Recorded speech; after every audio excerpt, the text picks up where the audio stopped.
Vad hade du sagt till ditt 18-åriga jag? Vilken aktie ska man köpa om man vill bli stenrik stenfort utan risk? Känns inte fastighetssektorn väldigt intressant nu?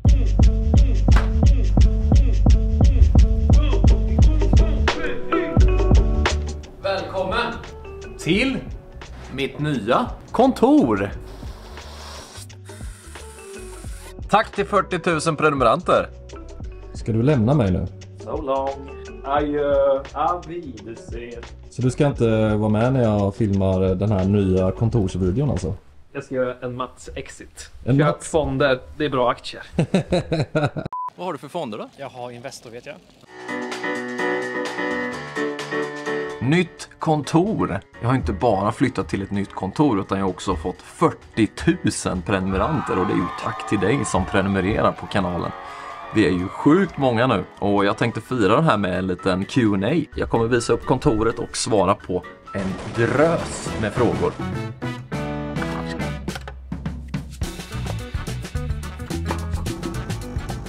Vad har du för kaffepreferens och latte eller cappuccino? Ja, kaffepreferensen är ju att jag föredrar faktiskt brygg, absolut bäst. Och latte eller cappuccino så skulle jag säga latte. Jag har ju faktiskt jobbat i Australien som barista, så jag har lite kunskaper om kaffe faktiskt. Och då kan vi också bränna av den då. Matte som skriver bästa med nya kontoret vs gamla. Ja, det skulle nog vara att man har sån här fin kaffe faktiskt. Väldigt aromatiskt. Nej, men det bästa med det här kontoret skulle jag väl säga att det är så stor fin yta och det är ett väldigt bra ljusinsläpp. Här behöver jag inte tänka på några lampor eller liknande utan det går bra att springa runt och filma här.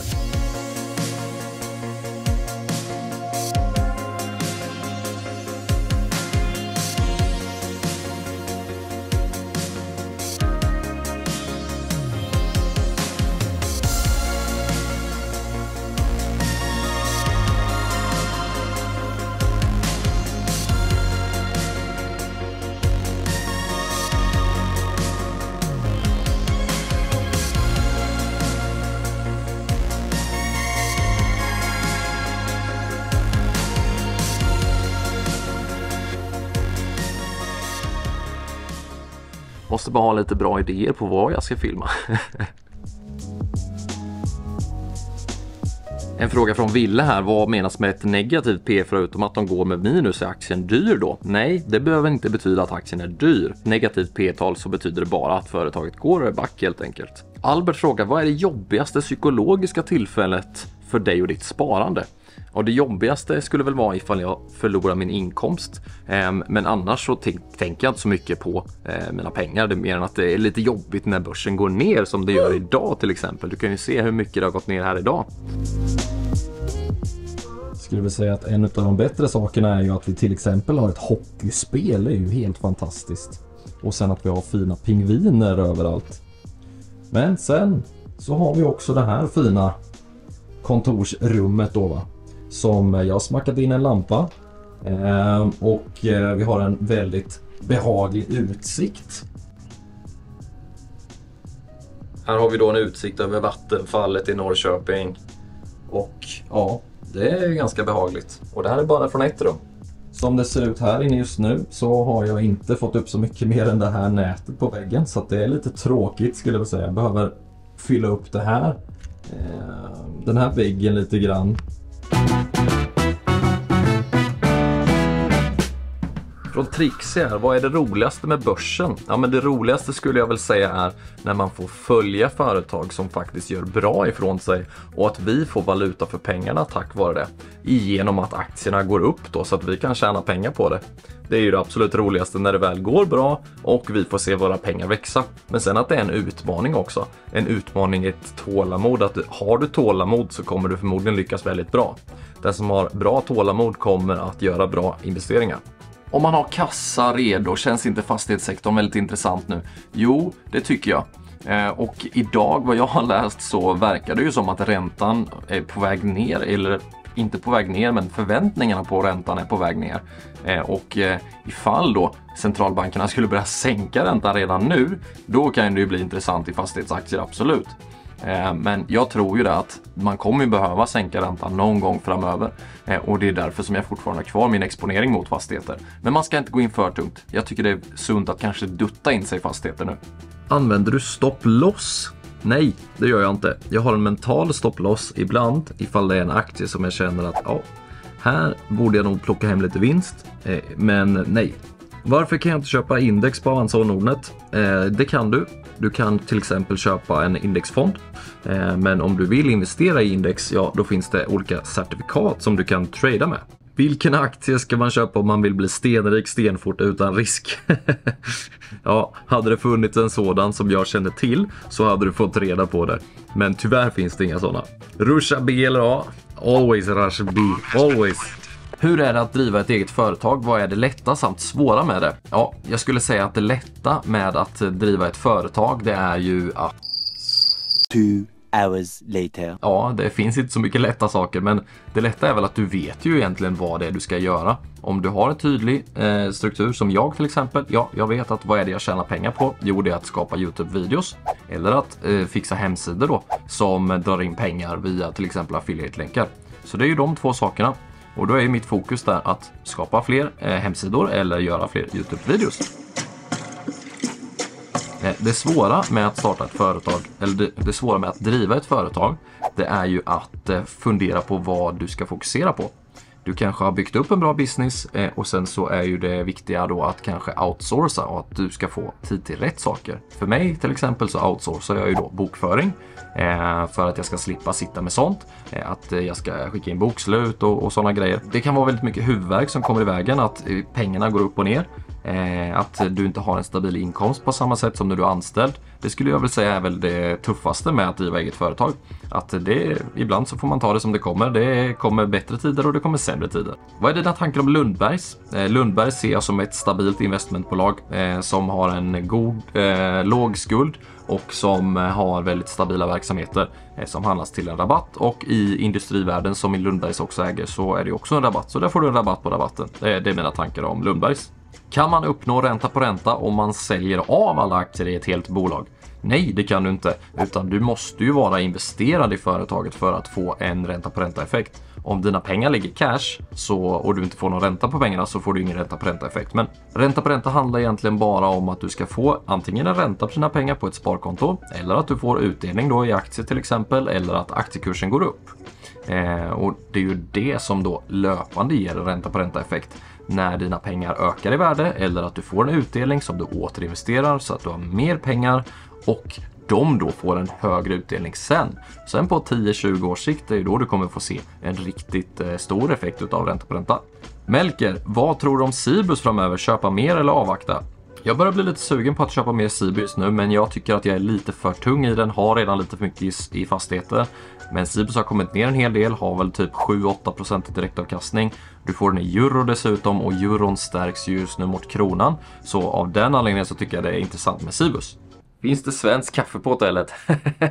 Några frågor? Finns det svensk kaffe på hotellet? Ja, det finns svensk kaffe på hotellet, ja. Norsk då? Ja, det finns Det är klart, det finns svensk kaffe. Har du någon favoritbransch att investera i? Vart anser du att du har störst edge? Min favoritbransch är väl teknik och ny teknik skulle jag väl säga.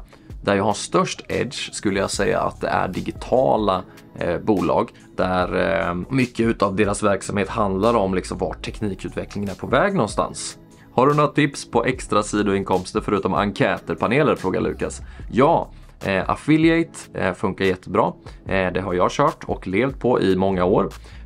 Men sen testa bara och liksom starta en hemsida, en blogg, kanske tjäna pengar på YouTube, YouTube AdSense eller AdSense på din hemsida.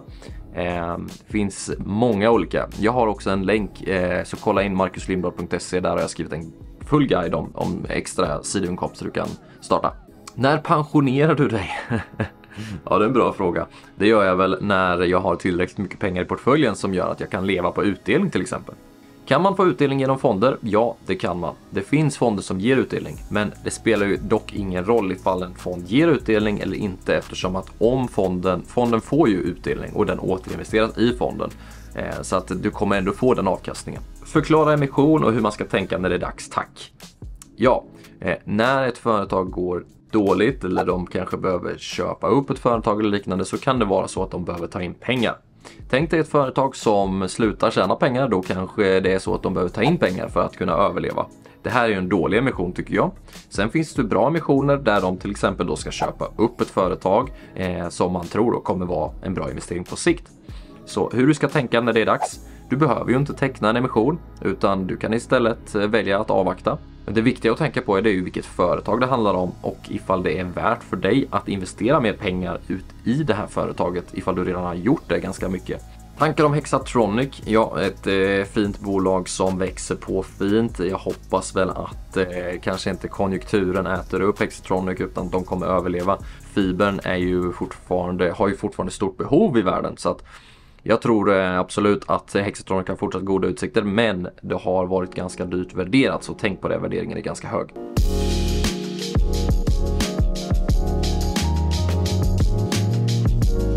Vad jobbade du med innan du började jobba med YouTube? Jo, jag har jobbat på ett pensionsbolag där vi erbjöd rådgivning helt enkelt. Och sen så har jag jobbat som konsult på ett bolag där vi jämförde olika produkter på nätet. Där jag jobbade med sökmotoroptimering. Och innan dess har jag varit brevbärare. Jag har jobbat med hemsidor på ett bolag i Australien. Och har gjort mer. Jag har jobbat som lokalvårdare och städat har jag också gjort. Så att jag har gjort massa olika saker i livet. Varför bytte du kontor? Jo, jag bytte kontor för att jag var tvungen. Det var så att kontoret jag satt på innan hade en tidsbegränsning. Så där fick jag bara sitta i max 3 år. Och därför bytte jag kontor. Vad hade du sagt till ditt 18-åriga jag gällande ekonomi? Då hade jag sagt investera så mycket som du kan och har råd med och låt det bara ligga. Gör det helst i investmentbolag och indexfonder. Det är 2 enkla vägar att gå ifall man vill få valuta för pengarna för sina investeringar på sikt. Jag ska flytta hemifrån om 7 månader och behöver sälja av mina innehav. Frågan är när? Då ska du först och främst fråga dig hur mycket pengar kommer du behöva om 7 månader och hur lång tid kommer det ta dig att sälja av de här. Gör det löpande, sälj inte av allting på en gång utan kanske portionera upp lite då och då. Så fundera först och främst hur mycket pengar behöver du och tänk på då att kanske inte ha allting i aktier just nu. Utan då kanske flytta över det till ett sparkonto med ränta. När är en jättebra fråga eftersom att börsen hela tiden svänger, så är det ju väldigt tråkigt ifall du då säljer allting på en gång och sen så kanske börsen helt plötsligt bara vänder upp 20%. Men 7 månader är ju faktiskt inte så långt kvar ifall det är så att du har stort behov av de här pengarna. Bygg upp en plan och fundera på hur mycket du ska sälja av varje gång så att du har den här summan om 7 månader ifall det är så att du kritiskt behöver de pengarna då. Din favoritaktie? Ja, det är en bra fråga. Jag gillar Investor. Det är ett stabilt investmentbolag som kommer gå bra på sikt ifall Sveriges ekonomi går bra. Så det var svar på era frågor ifrån Instagram och följ mig jättegärna på Instagram för jag kör såna här Q&As och lite livestreams där med ibland. Och tack så mycket för att du har tittat på den här videon och tack till dig som prenumererar på kanalen. Förhoppningsvis så blir vi ännu fler prenumeranter under det här året. Vi kanske kan nå 50k-strecket eller någonting. Det hade varit kul. Ha det så gött så ses vi i nästa video. Ciao! Välkommen till mitt nya kontor!